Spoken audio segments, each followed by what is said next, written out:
Wayfair is a U.S. Supreme Court case. It's Wayfair versus South Dakota. It happened on June 21st.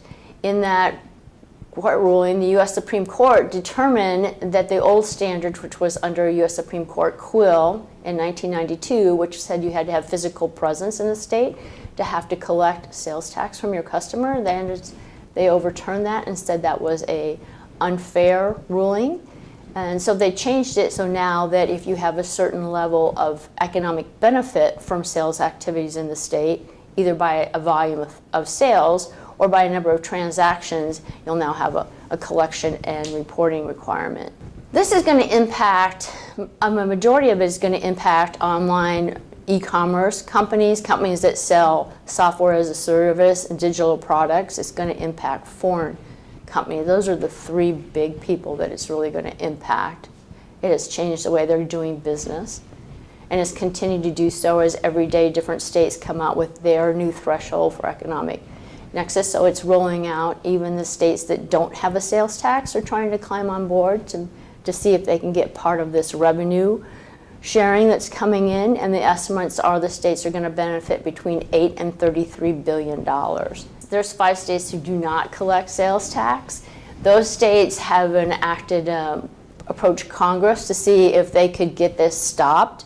New Hampshire has taken the approach that if you're going to charge people that live in their states and sell online tax, you're going to have to pay New Hampshire a fee to be able to do that. Personally, don't think that that's going to hold up. It blocked international commerce, so I don't think that'll make it through the court systems, but they are taking actions to try to see if they can get involved and either stop this Wayfair decision, have Congress act.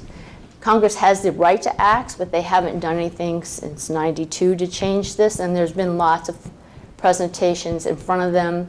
There's a Marketplace Fairness Act that was been out the last 5 years, so they've had plenty of opportunities to act. They still could, but the likelihood is very small that they'll do so. Right, other states already have these. Some states have this reporting requirement where you didn't have to collect from your customer, but you did have to send the state every customer that you sold to, like Colorado. So there's some states that have that in place. That reporting requirement, there's 10 states that have that, like Washington State, Oregon, that have this $10,000 threshold in place where you have to tell the state what your sales are, and they'll go after the customer. You send them a list. So there's that reporting requirement in states. That's been in place for a number of years. Other states had economic nexus thresholds that were on their books, but they were tied up in the courts. So those states are moving forward to make sure that the enactment is in place. Since this decision came out on June 21st, a number of states have issued. Some of them started with their economic nexus standard as July 1, others are October 1, and the level of sales goes anywhere from $10,000 to $500,000 before you have to file in a state, depending on what state you actually your majority of your sales are at. Companies should look at their level of sales from last year, both the volume of sales that they had in the state and the number of transactions, to see if they're going to have this compliance burden, and also track where they are as states so they can see that they're moving forward. They'll be able to register within 30 days of hitting that threshold and start being in compliance in the state. We help them look at, first of all, we're tracking all the legislation that's going on, so we know exactly which states have enacted laws and what states have proposed regs on the books that are waiting for legislature to pass them. So we know exactly what's going on in this area throughout the nation, and we help clients figure out if they have the systems in place to be able to determine where their sales are in the U.S., the number of transactions. We help them analyze what their sales were in transactions to see if they have this filing requirement, if they're required to file through and be in compliance in certain states. We're helping them get their systems in place if they don't have the systems in place to be able to create an invoice that would charge the correct amount of tax for a jurisdiction. We're helping companies if they don't have an in-house team. We're helping them with that sales tax compliance.